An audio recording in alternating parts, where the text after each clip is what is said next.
Quantum speed reading through book करने वाली हूँ। बुक का नाम है नैतिक शिक्षा एवं सामान्य ज्ञान।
हो गया।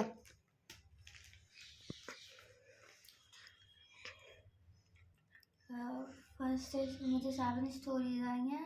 पहली स्टोरी है प्यारा तिरंगा, जिसमें तिरंगे के बारे में बताया गया है कि तिरंगे के लिए बहुत सारे लोग शहीद हुए हैं, हमें उसका सम्मान करना चाहिए।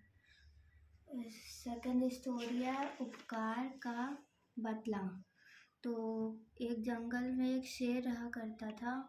तो वो एक दिन सो रहा था, तभी कहीं से एक चूहा आया उसके पास और वो उछलने लगा उसके पेट में। तो शेर की नींद खुल गई। तो फिर उसने उस चूहे को पकड़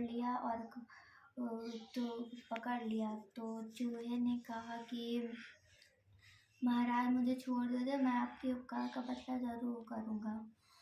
तो शेर ने उसे छोड़ दिया। फिर उसके बाद कुछ दिनों बाद जब शेर जा रहा था तो वो शिकारी के जाल में फंस गया। तो वो बहुत तेज गुर्राने लगा। तो उस गुर्राने की आवाज़ चूहे तक पहुंची। चूहा आया और उसका जाल कुतरने लगा और उसने कहा शेर से कि मैंने बोला था ना, मैं आपके उपकार का बदला ज़रूर पूरा करूँगा। थर्ड स्टोरी है निरंतर अभ्यास करो। तो ये स्टोरी गुरुजी रहा करते थे जो सब बच्चों को पढ़ाया करते थे। तो उनमें से एक बच्चा ऐसा था जिसको कुछ समझ में ही नहीं आया करता था। उसको हमेशा याद करने के लिए दिया करते थे, उसे हमेशा याद ही नहीं रहता था। तो फिर एक दिन गुरुजी थक के बोले कि जाओ, तुम्हें नहीं याद रहता है, तुम नहीं कर पाओगे, जाओ तुम किसी और चीज़ में मन लगाओ, तुम पढ़ नहीं सकते हो। तो फिर उसे ऐसा गुरुजी ने कह दिया, तो वो अपने सारे दोस्तों से मिलके और गुरुजी से मिलके चला गया। वो जा ही रहा था, भूखा प्यासा जा रहा था, तो उसको भूख लगी रही थी, तो उसके पास एक सत्तू था थोड़ा सा, उसने सोचा उसे खा लेता हूँ मैं। तो फिर उसने उस सत्तू को निकाला और पास ही में एक कुआं था, उससे पानी निकालने के लिए गया। तो उसने देखा कि पत्थर कटता हुआ है, तो उसने देखा, सोचा कि जब एक कोमल रस्सी पत्थर को काट सकती है तो मैं क्यों नहीं पढ़ाई कर सकता। वो वापस चला गया पढ़ने। फोर्थ स्टोरी है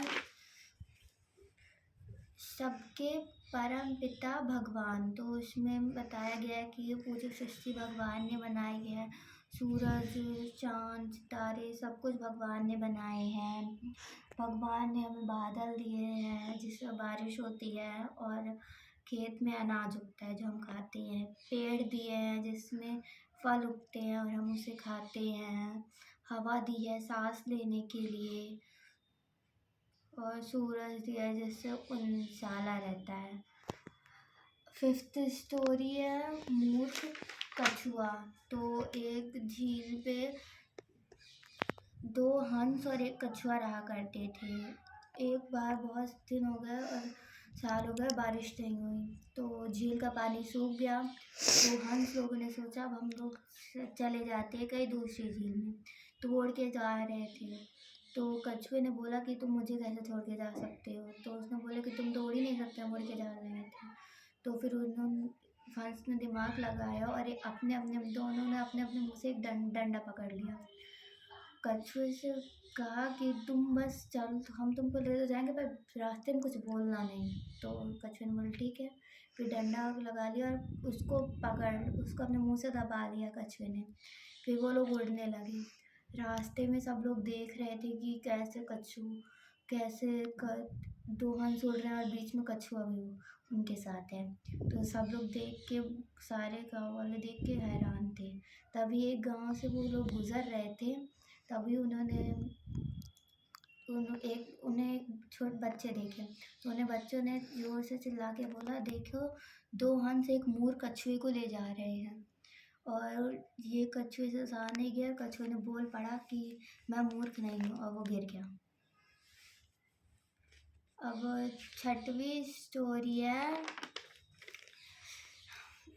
वृक्ष लगाओ। तो एक राजा रहा करते थे, वो रास्ते से जा रहे थे, तभी उसने देखा कि एक बूढ़ा माली पेड़ लगा रहा है। तो उसने उनसे कहा कि तुम पेड़ क्यों लगा रहे हो, तुम जब तक ये पौधा क्यों लगा रहे हो, जब तक ये पौधा पेड़ में बदलेगा और फल लगा तब तक तो तुम जिंदा भी नहीं रहोगे। तो ये सुन के माली ने कहा, ऐसा नहीं है, यहाँ पर और जितने पेड़ हैं वो मैंने थोड़ी ना लगाए थे, वो मेरे पिताजी ने लगाए थे, जिसके फल मैं खा रहा हूँ अभी। मैं अभी ज़्यादा से ज़्यादा पेड़ लगाऊंगा जिससे तो इन पेड़ों के फल मेरे बच्चे खा सके। तो इससे राजा समझ गया कि हमें वृक्ष लगाने चाहिए। हमें पेड़ पौधे से बहुत फ़ायदे होते हैं, जैसे हमें फल मिलता है, लकड़ियाँ मिलती हैं और भी बहुत कुछ। 7 चैप्टर था सरदार पटेल, जिसमें एक छोटा सा बच्चा रहा करता था जिसको फोड़ा हो जाता था। तो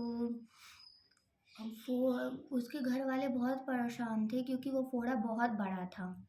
उसके घर वाले बहुत परेशान थे। तो एक दिन एक उनको बुलाया गया जो किसी दवाई या फिर इंजेक्शन से फोड़ा नहीं ठीक करा करते थे। वो एक लोहा गरम करके उस फोड़े में मार दिया करते थे, तो वो फोड़ा ठीक हो जाया करता था। पर वो बच्चा बहुत छोटा था, तो उन्होंने लोहा तो गरम कर लिया पर किसी की मारने की हिम्मत नहीं हुई। तभी देखा कि उस छोटे से बच्चे ने खुद ही वो लोहा मार लिया अपने फोड़े में। बहुत लाल लाल एकदम खून निकलने लगा, पर वो बच्चा नहीं रोया। वो सरदार वल्लभ भाई पटेल थे। एक और किस्सा, एक और हादसा है उनका। जब एक बार वो कोर्ट में बहस कर रहे थे, तभी उन्हें उनकी पत्नी के देहांत की सूचना मिलती है, पर वो उन्होंने बहस करना नहीं छोड़ा और उससे उन्हें कोई फ़र्क नहीं पड़ा। उन्होंने किसानों के लिए बहुत कुछ किया। उन्होंने किसानों के लिए कई आंदोलन भी करे, जिससे उनको इस कारण बहुत बार जेल भी जाना पड़ा। ये सरदार वल्लभ भाई पटेल हमारे उप प्रधानमंत्री और गृह मंत्री भी रह चुके।